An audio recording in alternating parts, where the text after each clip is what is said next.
Well, welcome. We are here today to have a presentation entitled, Are You Creative Commons Certified? I'm Carrie Wandler. I'm the Senior Director of Policy Initiatives for the Midwestern Higher Education Compact. And we're pleased once again to have Creative Commons back for another deep dive into becoming CC certified and how it's impacted alumni in their open education work. Before we begin, I have a few housekeeping items. We're recording this session and we'll post the recording to our website after the presentation. We welcome questions. Please use the Q&A box and we will do our best to answer all of the questions during the duration of the presentation. And please be sure to take our survey at the end so that we can improve upon future webinars and events. We're pleased to continue our collaboration with Creative Commons. This collaboration with MHEC offers a 15% discount on their certificate courses. These 10-week online courses train people in CC licenses, copyright, public domain, and recommended open access, open education practices. Community members affiliated with the U.S. Higher Ed Regional Compacts, that's MEC, NEBI, SREB, and WICHE, are all eligible for the discount. So today we welcome Jennryn Wetzler, Director of Learning and Training at Creative Commons, who will provide a high-level introduction of the CC courses.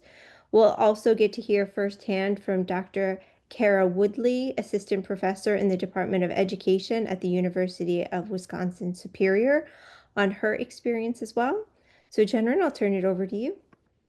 Thank you so much. And it's always great to have the chance to talk a little bit about the CC certificate program and get to work with MEC colleagues. So again, thank you for having us here. I'm going to try to keep my remarks as short as I can so I can yield the floor to Kara. And so glad that she could join us today. She's going to tell you far more interesting information about how to put CC certificate training into practice. I'll just give you kind of the nuts and bolts about what CC training is, and also a little bit more about Creative Commons or CC as well. Okay, and this slide deck is obviously open licensed. Okay, so for those of you who are new to Creative Commons, we are a global nonprofit. Next year actually marks our 25th anniversary. So we've been around for almost 25 years, and we are best known for the global standard of open licenses that you see online today. So everything from the content that you see on Wikipedia to TEDx videos or content on Flickr or some podcasts that you listen to, videos, music, etc. Even Cards Against Humanity is CC licensed. So I guarantee one way or another, you have likely encountered Creative Commons in some capacity. But beyond our open licenses, we actually focus on empowering individuals and communities around the world through some other technical, legal, and policy solutions to really help sharing. So we want to make sure that sharing education, culture, and science can be done in a way that suits or supports the public interest. So we want to ideally invest in a shared commons of knowledge and creativity through capacity building efforts like our certificate courses. Those are our kind of primary training courses, but we also offer a range of other partnerships, other workshops, and ways to engage if you're interested. I'll touch on a few of them after talking a little bit more about the certificate. So the CC certificate courses are 10-week online courses, as Carrie mentioned. They are 1-week in-person boot camps if you prefer to be in person, but they are really a deep dive into understanding the context of copyright, understanding what it means to unbundle those copyright permissions that are traditionally held for the copyright holder and grant those permissions of your choosing to downstream users. So CC licenses work within the realm of copyright. Our course shows you a little bit more about how to work in copyright, how to work with public domain content, how to CC license your work, and then also part of the meat of this course is how to consider working with other CC licensed materials, looking at like what permissions kind of work together and what permissions don't. And then some of the considerations that people come across as they're putting forth these open practices in their various domains. So our courses focus on um, educators, academic librarians, and then open culture spaces. So spaces for our cultural heritage professionals from galleries, libraries, archives, and museums. But really, these courses are open to anyone. Everyone and anyone is welcome to join. We've had people from NGOs to architects to college administrators to grad students to more taking our courses. And it's really just fun to see what is useful to what participant. So all of our content obviously is open licensed. It's available on our website, but the in-person boot camp or the 10-week online course really affords you much more support and facilitation in crafting work that will better support your role in your existing institution, creating projects that can help others also better understand open licensing, better understand the impact it can have on anything from peer-reviewed research to content that you're putting out for students to ways to engage with open pedagogy and more.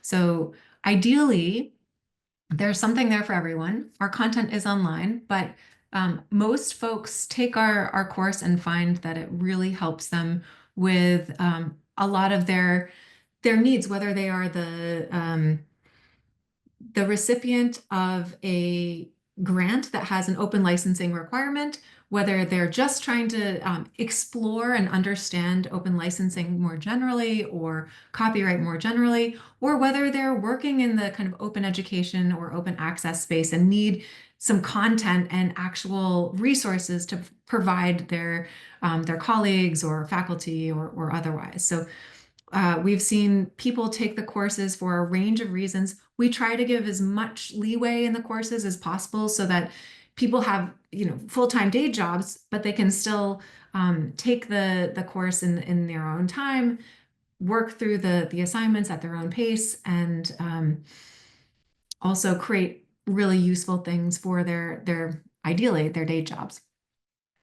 Let's see, is there anything else that's worth mentioning about? Oh, yes, it is a time commitment. I'm sure Kara can attest to this.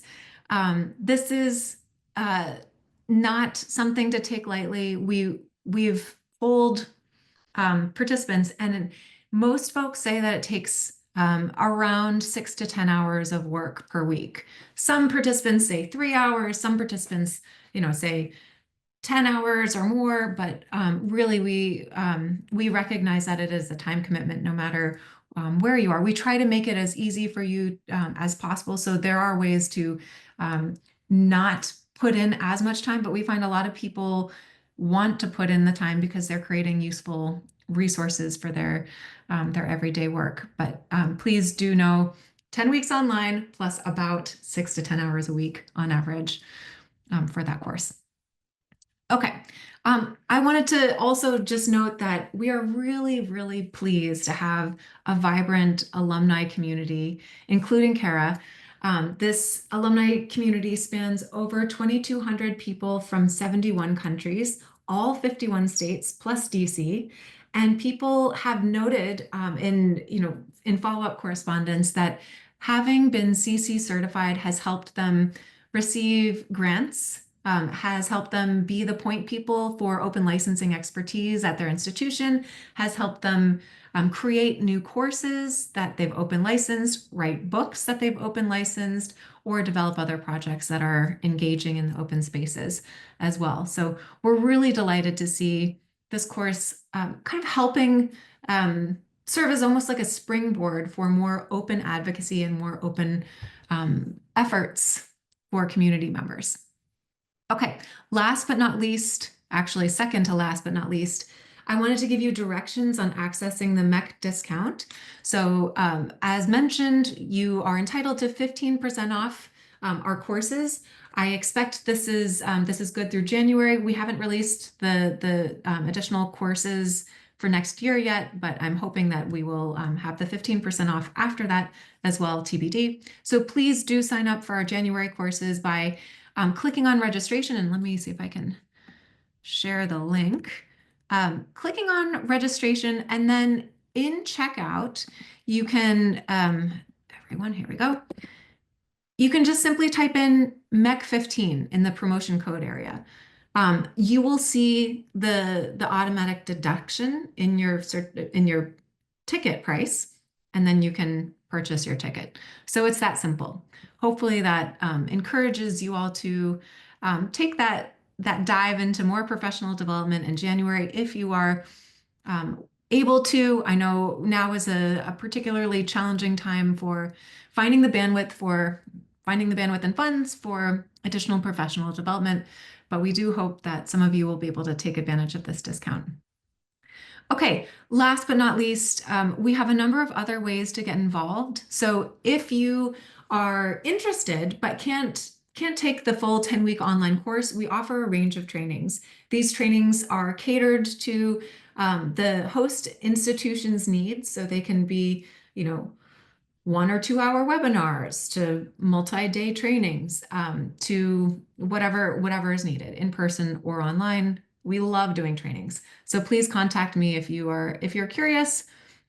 This includes obviously boot camps as well. If you're interested in getting a group of folks from your institution or neighboring institutions together to get CC certified and direct that expertise toward a particular set of projects or a particular cause, happy to chat with you. We also have Q&A with open experts available. You can access that information on our website. And as for right now, I think this might be changing soon, but we offer free office hours with our legal counsel. So twice a month, you can hop online and get a direct line of communication to a copyright lawyer for any of your burning copyright questions. Finally, we have a mailing list, and you are welcome to contact us at any time at learning@creativecommons.org. So I will, you can access these slides after the presentation, but I will be happy to follow up with any questions as well. And now I've said enough. It is my pleasure to introduce Dr. Carrie Woodley. So Dr. Carrie Woodley is an assistant professor of special education at the University of Wisconsin-Superior. She has 21 years of experience in education in urban PK-12 schools, community college and university teaching roles. And she champions OER use in her undergraduate and graduate education courses and has completed an OER textbook with the support of a creation mini grant from the University of Wisconsin-Superior's Mark Wood Center for Learning, Innovation, and Collaboration OER Committee. Congratulations, and thank you so much for joining us today. It's really wonderful to have you here. Over to you. Thank you. I'm really glad to be here. Thanks for the introduction, and you can go ahead to the next slide so that we can start chatting a little bit. So as Jennryn said, I am in my 21st year in education. I've been in the university for now 3 years, and I've taught all over the country in K through 12 settings, mostly as a special educator, dyslexia interventionist, and IEP facilitator, and now I get to teach teacher ed and special education students here at the University of Wisconsin-Superior that are getting their licensure in those areas. So it's really exciting to be a part of knowing what OERs and Creative Commons licensing is, because it's really supported the work that I get to do with my students. And so I just wanted to let you know a little bit of my interest here with Creative Commons and OERs began several years ago when I taught my first course as an adjunct at a community college in Texas, where I'm from. And my students really appreciated the no cost option of the OER and the digitally accessible material that was a part of it.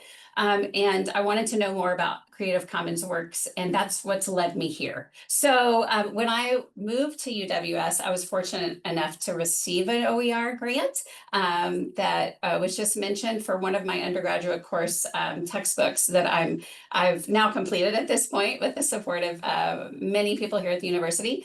But I realized now that I am not only am I an educator, but I'm also a content creator. And so that is something that was really important to realize. And one of the reasons I wanted to get my Creative Commons licensing, and that was also through support of the same Center for Teaching and Learning here at the university.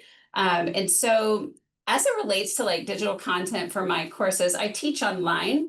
And so all of the content I create is accessible to all of my students. And so it was really important for me to learn about Creative Commons because it helps me understand how I can use and share and remix things that other people have done as well, in addition to creating my own.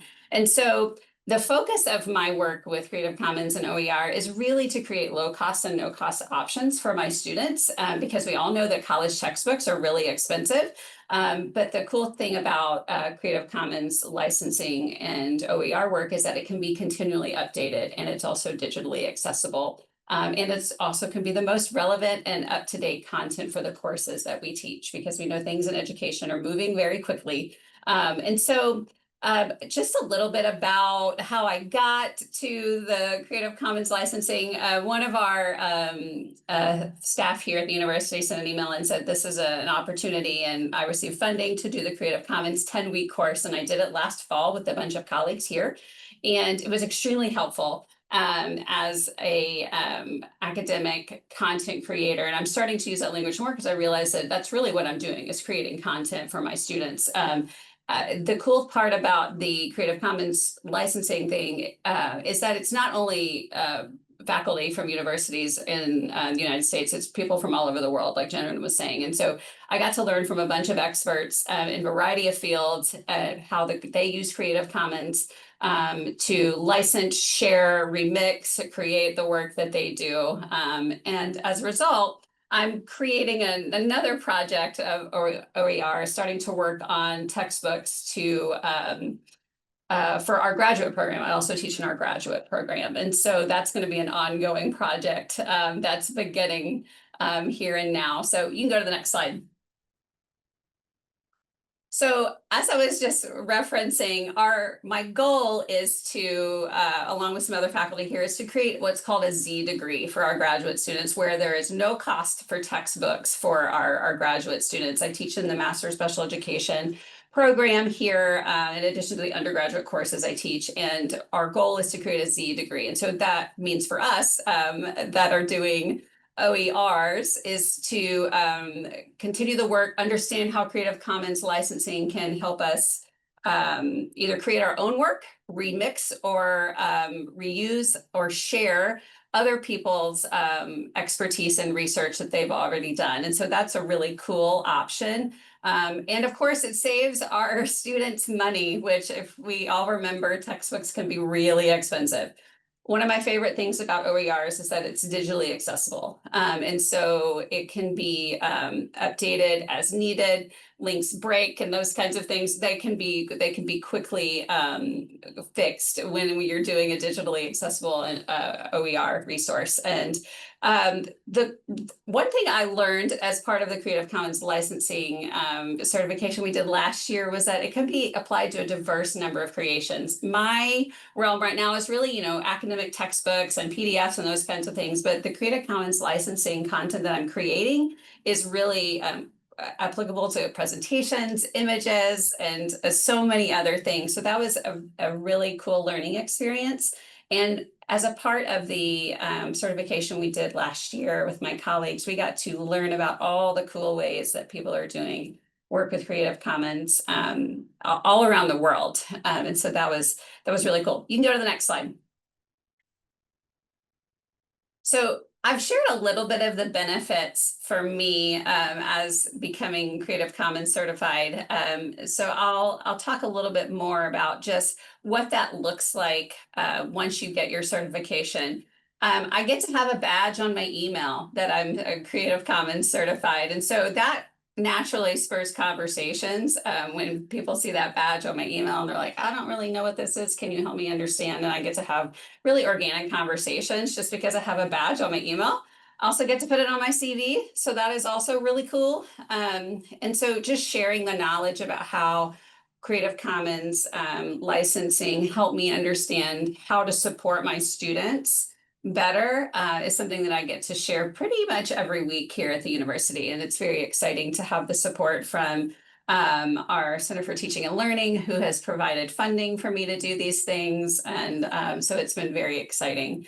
And, you know, as I'm thinking of myself as a content creator in the academic world, I have the benefit of ongoing connections and networking with others, both inside and outside of my field. And that is really helpful because sometimes we can get siloed in the things that we do every day. And so that global networking is really something that's valuable, and especially as we continue to build capacity in this space. You can go to the next slide. Thanks. So I just wanted to show you a bit of the project that my colleagues and I did last year. We created, there's a final project you have to do as a part of the certification, and it's a really fun project. I chose to work in a group with some brilliant colleagues here, and this is one of the slides that I created about just teaching each other, my colleagues, about the 4 license elements that make up those CC licenses. There's 6 of them. I won't spoil it. You can go through the course, but you can understand more about these 4 license elements and how they may apply to your work. And I've used them and continue to learn about what the best way to license my work and use others if I choose to remix something. So that's really exciting. And you can go to the next slide.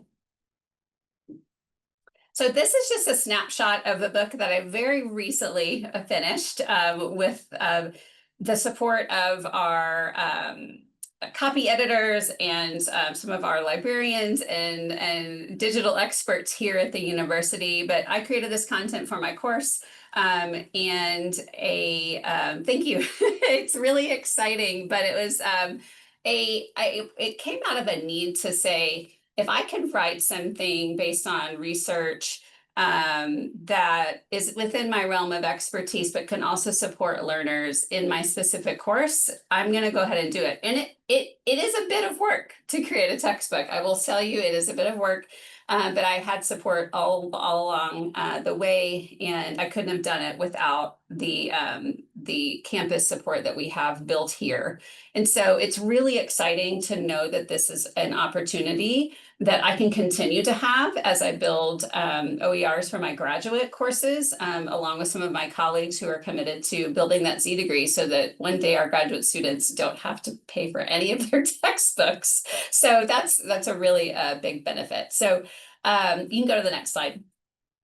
Thank you. And so one of the things I wanted to highlight is just the continual learning that I have with the future trends in Creative Commons. It's something that doesn't have an end. It's it is very exciting to know that there's a growing emphasis in open access and research. There's increased adoptions. I know Minnesota has a whole goal to have OERs in their courses in many of their universities. And then, of course, we have the ability to share and remix creative works from people all over the world. There's a chat that I'm a part of that's everybody that is agreed to be a part of the chat that is just going all day long. And you can find people that have expertise in different areas, and you can chat with them and ask for ideas and share your ideas. And that's just an ongoing source of professional development for me. That I get to kind of tap into as needed. And of course, you get to build relationships with people and, you know, check in and see how they're doing. So that's really cool. But, you know, this is going to be a really valuable certification for me now and going forward as these resources gain momentum. So I'm really excited to keep going with the work, keep learning about it, and understand how the work that I do can continue to support learners here and beyond. And I get to work with experts outside my field as well. And that's really all I have for you today regarding what I've had experience with. I'm grateful for the experience to have been able to do it and for the funding to be able to do it. It was supported by our faculty and our staff here, and it's just a really exciting thing to share with others. So I'm glad to have any questions if you have any, think about anything I've said so far.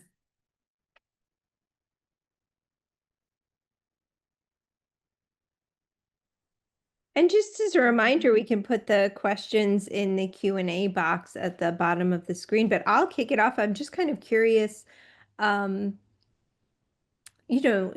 a teacher yourself, right? Like, what were you surprised about in embarking? I mean, obviously you had a need, you were kind of intrigued. There was an opportunity to expand, but yeah, like what was surprising, either good or bad, in the process of getting certified? I was excited to learn. I love learning. I'm one of those lifelong learners, but as I started the process, I really had a very narrow view of what Creative Commons work was. And the most surprising thing for me was learning about how useful it can be in a variety of fields, and that people have been using it for way longer than I've known about it. But just for the benefit of helping people learn and experience things that may not be accessible because, sometimes PDFs or textbooks are expensive and things are behind a paywall. And so whenever you have Creative Commons work, sometimes that stuff is free or accessible to a lot of the community. So that was a really exciting thing to know that in my field of academia, this work is emerging as a way to support learners of all kinds, from adult learners to freshmen in college. But it was really exciting to kind of understand that there's a way bigger picture than I was aware of. And the project took quite a bit of work as well. So learning about how to do all of those things and how to apply licenses was really, really valuable. No, that's fantastic. I'll just chime in and say thank you for also underlining the time commitment that it takes to get through projects and the reading and so on. I think people seem to love the projects that they create, but yeah, it does take up a good bit of time if you really get into it. Sometimes you don't have to, but yeah, it is encouraged. I think we do have a question. Janet's asking, I may have missed this, but will these slides and the video be shared? Absolutely, yes. Both will be uploaded to the website directly after the presentation. Wonderful. Well, I have a question too about Creative Commons just in general. Like, what's next? What is on the roadmap in terms of all of the good work that you're doing and you already do and you continue to bring to this community? Is there anything on the horizon that you are excited about that you'd like to talk about as well? Thanks. Yeah, great question. Well, I think I would like to say stay tuned, but I guess the sneak peek is we are considering not just the stewardship of the licenses and the engagement in various policy advocacy and technical elements related to the licenses, but more broadly speaking now, what does it mean to share in our changing landscape of AI? So what does it mean to share now when we see content creators' works being ingested by AI and not providing any attribution? What does it mean to share when when likeness and high similarity is becomes maybe the norm and so on. I think it's a fascinating terrain to explore, and one of our areas that we are looking at interventions into is in something called CC signals. So you can read more about that on our website. But that would be one way to ideally look at how we can kind of empower content creators through the kind of data set stewardship level in having some choice in this era of AI. I know there's a whole lot to be determined in terms of court cases, so we will know a lot more about, the copyright status of works and generated by AI, ingested by AI, and so on. But for the time being, we are closely following the space. We still support as broad a range of use of copyrighted content as legally permitted, including limitations and exceptions to copyright. But yeah, we are very keen to support creators in their choices and their empowerment in this new world. I know I wasn't going to say those two letters, but it's Yeah, kind of I know. Ooh. no, yes, I appreciate that answer because that's something for MEC. We're doing our OER summit at the end of January, and that was by far for our planning committee something that we wanted to and needed to, have a session on because, yeah, it is kind of in the background of all of the work, and we'll change it at some point, but to be determined, right? Like it's definitely an evolving landscape. Yeah. Wonderful. So I don't know that there are any other questions. Is anyone holding on to a question that we can get answered? I think it's probably a testament to the completeness of your presentation and all the good things people are considering in terms of being able to take advantage of this. And we do, again, the future is a little bit uncertain. So please, if you are thinking about it, you do have the discount that's available now for January. So it may be worth making the time and taking a little bit of advantage of what's being offered now because yeah, it may change in the future. We're not quite sure yet. So, well, wonderful. Well, you're getting congratulations in the chat already, so I think that's an indication that we've done a good job. You can always, again, follow up with us if you have any questions. I'm sure both the presenters, I'm offering it, but I anticipate that you would be open to additional communication or questions as they become available as well. Is that correct? Certainly, yes. Absolutely. Wonderful, wonderful. So, well, thank you for joining us, everyone. A huge thank you to Jennryn and Creative Commons, as well as appreciation for Kara sharing her experiences with the certification. Just a reminder, please do complete our survey. It will be available when you exit the webinar, and the link will also be placed in the chat. We've already posted the presentation, and we'll post the recording of today's event on the website as soon as it's available. So we hope you will keep informed with MEC by subscribing to our website. We do have a monthly OER newsletter or the other newsletters that you may be interested in as well. So thank you again to our presenters, and we'll see you soon. Take care, everyone.